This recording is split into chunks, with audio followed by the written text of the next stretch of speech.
When I heard them tell me I had 6 to 9 months to live, that was pretty bleak. And so the first thing I had to do was I had to go back to Cheyenne and I had to prepare for my death. I went to the doctor here and he told me I needed to go to somewhere special, suggested either the Mayo Clinic or the University of Colorado Hospital in Denver. Right from the very beginning, Dr. Gaidos, he was very honest with me and said that this is very, very serious.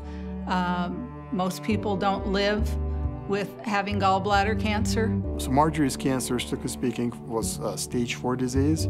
However, she seemed to have fallen into that small category of patients where removing that side of the liver plus the gallbladder was a good chance that it would help her.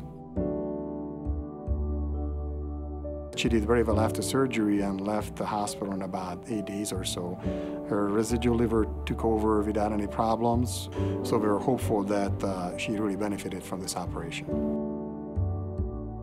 6 to 9 months came and went, and I was still doing really well. I had done my chemo as they had suggested, and so the doctor said, really, you are in remission now.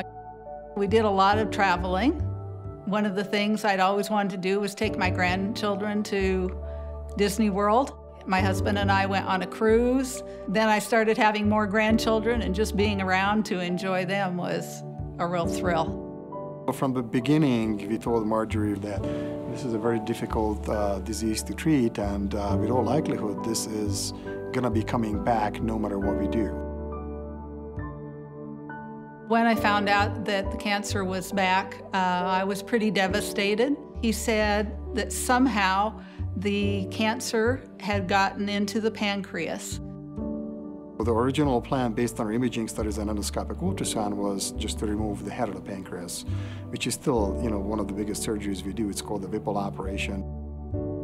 Dr. Gaidos had done a great job the first time, and I had ultimate confidence in him to do another good job, so I put one foot in front of the other and did what I needed to do and went back to see him. Margie and I, where we had to travel from Cheyenne to Denver to see the doctor, had a lot of long conversations, some really tough conversations. One that really sticks in my mind is the one November 29th, before she had her surgery on the 30th, where she says to me, I really don't want to be a diabetic, and I hope that with the Whipple surgery that I am not a diabetic. I was concerned about being diabetic, but when they only take out part of your pancreas, if you weren't diabetic before, you wouldn't be diabetic afterwards. On November 30th, Dr. Gaidos comes out during the surgery and he says, it looks like we're going to have to remove her whole pancreas. And if we do that, she is going to be a brittle diabetic. I probably shouldn't have said what I'd said the day before, because it made the decision for my husband, I think, a little more tough. But he did make the right decision anyway. The first time after my surgery, I went to the oncology board, and that was when they told me that I only had 6 to 9 months to live. So that was pretty much of a downer. This time, after my surgery, they think they got all the cancer. And so the prognosis is a much better prognosis this time than the first time. I think I've beat the odds. And so I'm hoping that now the odds for other people in my situation will also start to change. If I could say anything to my doctors in Denver, I would say 2 things. I'd say thank you above all, thank you.